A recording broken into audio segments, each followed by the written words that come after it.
Did you know that India and Indonesia have just taken a massive step to counter China's growing aggression in the South China Sea region? With the strategic Sabang Port in the center of this game, the Indian Navy is flexing its muscles in the Indo-Pacific. Indian Navy is boosting its foothold around the entrance to the Malacca Strait, a geographic Achilles heel of the Chinese military. And Indonesia has emerged as a key player in this game. Now, in a bold move to counter China's growing aggression and expansionist ambitions, Indian Navy Chief Admiral Dinesh K. Tripathi recently met Indonesian Armed Forces Commander General Agus Subianto in Jakarta. Now, this meeting during Admiral Tripathi's 4-day official visit from December 15 to 18th aimed to strengthen bilateral naval cooperation between India and Indonesia. According to reports, Indonesia also showed interest in acquiring the Indian BrahMos missile during this visit. Now, despite the easing of the 4-year military standoff between the Indian Army and the Indian Air Force and Chinese PLA along the India-China border in Ladakh, the visit by Indian Navy Chief to Indonesia underscores the strategic push by the Modi government to fortify alliances in the Southeast Asian region, particularly around the crucial Malacca Strait. Indian Navy spokesperson highlighted, quote, "Discussions were held to further consolidate and expand the existing defense cooperation, focusing on enhancing information sharing, capacity building, and collaboration in the defense industry," unquote. But let's talk about Sabang Port. Nestled near India's Andaman and Nicobar Islands, this strategic port is poised to become a major strategic asset. Why? Its proximity to the Malacca Strait, a crucial maritime choke point.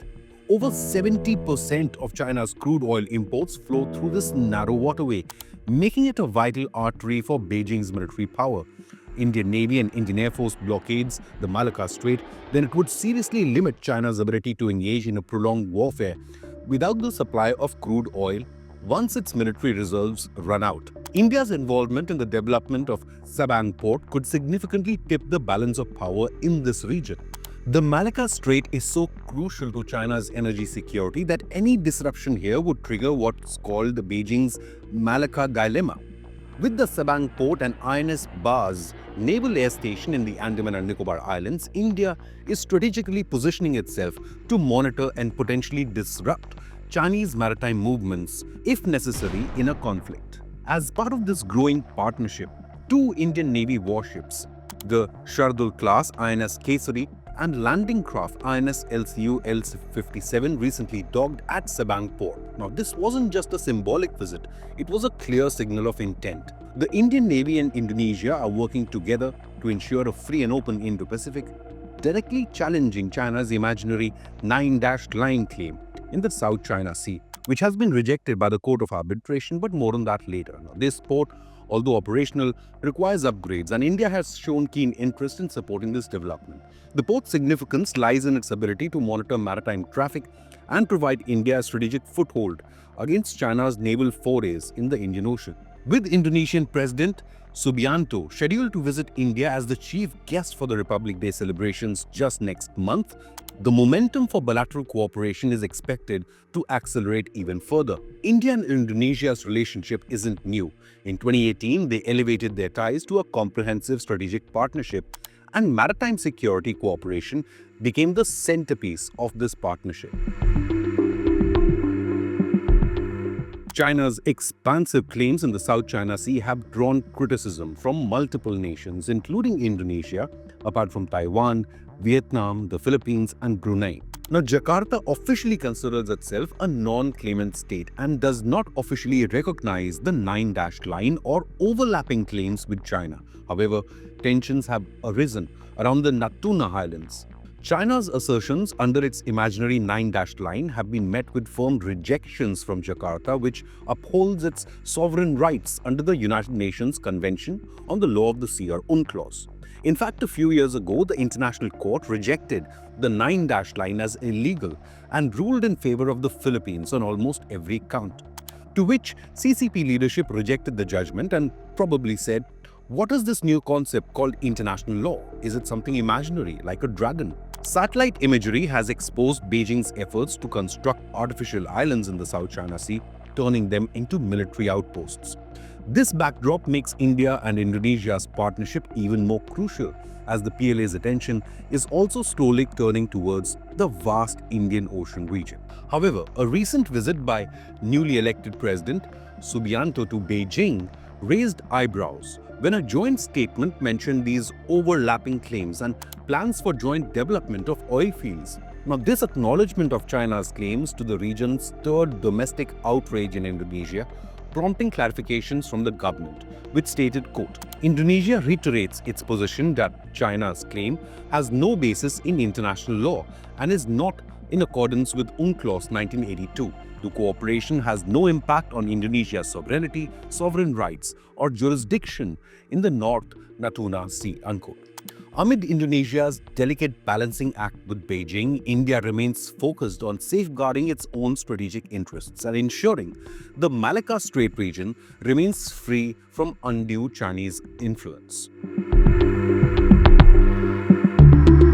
India and Indonesia's defense ties have grown steadily over the years, and the two countries have committed to enhancing those even further. A contingent of Indonesian armed forces will march alongside Indian troops during the Republic Day parade next month. This symbolic gesture underscores the strengthening defense ties between the two nations. Bilateral ties especially got a boost since the elevation of the bilateral relationship to a comprehensive strategic partnership in 2018. Joint military exercises such as Samudra Shakti and Garuda Shakti exemplify this military cooperation. Currently, the 43rd India-Indonesia Coordinated Patrol along the international maritime boundary line is also underway. China's role as Jakarta's defense partner is limited.